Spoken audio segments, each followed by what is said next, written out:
edellisessä jaksossa tapahtunutta. Niin monta muotikriisiä ja vain yksi minä. Jokainen symboleista kuvastaa jossakin parhaillaan meneillään olevaa tyyliongelmaa. Supertyylitiimi!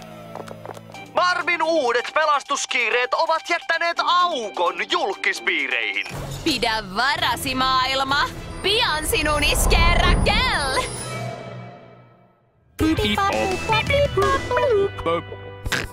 Hölkkäsin Everestin huipulle ratkaisemaan parkatilannetta.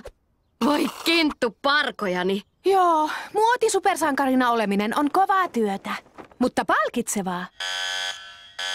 Nainen Washingtonissa on epävarma asuvalinnastaan. No niin, supertyylitiimi. On aika levittää muodikkuutta.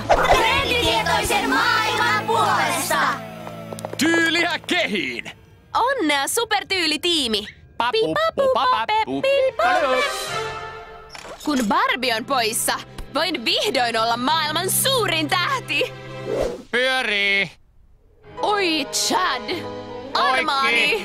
Anteeksi, Raquel. Häikkää valoissa. Oikeasti! Aikani ei riitä tähän! Varo! Mun vuoro nyt!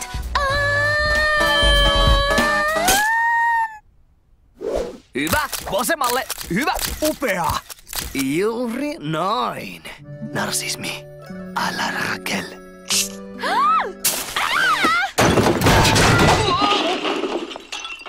Se tuoksuu varmaan ihkulta. Barbie, supertyylitiimissä on niin paljon hommia, että sinun muut työsi kärsivät. Barbin omistauduttua muodinvalvonnalle rauhanneuvottelut ovat lakanneet. Lääketiede on jämähtänyt paikoilleen, eikä älyttömiä ruokayhdistelmiä enää kokeilla. Voi, keksitäänkö pizzaleivoksia milloinkaan? Ymmärrän kyllä. Tarvitsen lisää apua. Ei se asu ehkä mahdu minulle. Voisimme värvätä auttamamme ihmiset auttamaan toisia. Näin on! Niin kuin aina sanon, jos puet tytön, hän on tyylikäs päivän ajan. Mutta jos opetat hänet pukeutumaan, hän on tyylikäs lopun ikänsä.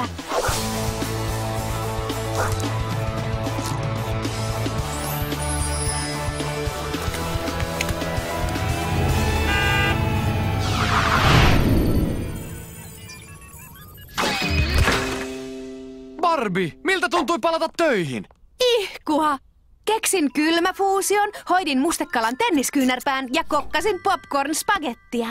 Mahtavaa! Lounasta ja jälkkäriä samalla. Tismalleen. Kätevää ja namia. Ja maailma on kiitollinen, että palasit töihin.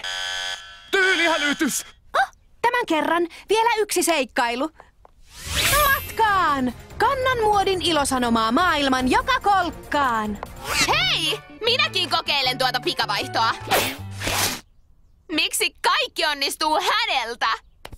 Hei, Barbie! Täällä kotona on myös muotikriisi! Mitä? Läheltä piti.